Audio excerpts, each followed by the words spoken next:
मित्रों नमस्कार। आपका मेरे चैनल कृषि भारत दर्शन में आपका हार्दिक स्वागत एवं अभिनंदन है। आज बात करते हैं हम तरबूज में लगने वाले फ्यूजेरियम विल्ट, जो बहुत ही व्यापक बीमारियों में से एक है। आज उसी के बारे में चर्चा की जाएगी और उसके रोग प्रबंधन के बारे में, और किस उसमें और कौन कौन से रोग लगते हैं, क्या इसका उपचार है और इसमें क्या सावधानियां हैं, इसी के बारे में आज बात करते हैं। फ्यूजेरियम विल्ट तरबूज की सबसे आर्थिक रूप से महत्वपूर्ण बीमारियों में से एक है। यह बीमारी दुनिया भर में उपस्थित है और इसके गंभीर होने पर उपज में 100% तक का नुकसान हो सकता है। इस रोग का कारण बनने वाला रोग जनक जो कवक है उसे फ्यूजेरियम ऑक्सीपोरम फार्माई स्पेशलिस्ट निवेम है। फार्मे स्पेशलिस्ट निवेम रोगजनक के संस्करण को इंगित करता है जो विशेष रूप से तरबूज को संक्रमित करता है। फ्यूजेरियम ऑक्सीपोरम के अन्य फॉर्म विशेष हैं जो अन्य फसलों को संक्रमित करते हैं, लेकिन वे आमतौर पर खरबूज पर रोगजनित नहीं होते हैं। निवेम की 4 ज्ञात जातियां हैं जो विभिन्न प्रतिरोधी जीनों के साथ तरबूज की किस्मों को संक्रमित करने की उनकी क्षमता से प्रतिष्ठित हैं। और इसके रोग लक्षण क्या हैं, इसके बारे में बात करते हैं। फ्यूजेरियम विल्ट के शुरुआती लक्षणों में पत्तियां हल्के भूरे हरे रंग में बदल जाती हैं और दिन के आप देखते हैं कि दिन की गर्मी के दौरान पत्तियां मुरझाने लगती हैं और पुरानी पत्तियां पहले मुरझाती हैं। मुरझाना एक तरफा हो सकता है, जिससे पौधों पर एक साथ 2 लताएं प्रभावित होती हैं। दिन के दौरान जब आप देखेंगे, दिन के दौरान मुरझाने वाली जो लताएं हैं शुरुआत में रात्रि में यह सही हो जाती हैं और कुछ समय बाद ये स्थिति अस्थायी हो जाती है, जिससे पौधे जो है वह मरने लगते हैं।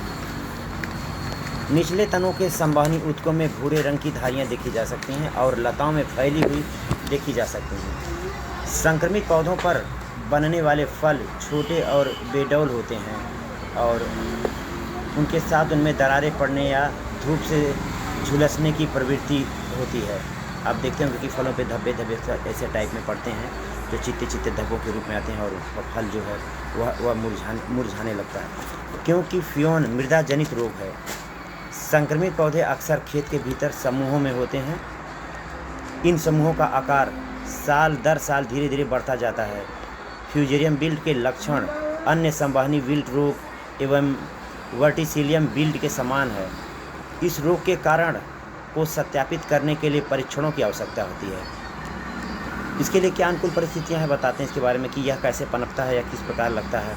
अनुकूल परिस्थितियां, इनके विकास के लिए अनुकूल परिस्थितियों में हल्की और रेतीली मिट्टी, अम्लीय मिट्टी, नाइट्रेट आधारित उर्वरक का प्रयोग, और जैसे बहुत लोग क्या करते हैं नाइट्रोजन की मात्रा को, नाइट्रोजन को अधिक मात्रा में प्रयोग करते हैं, तो इसके पनपने के चांसेस ज़्यादा हो जाते हैं।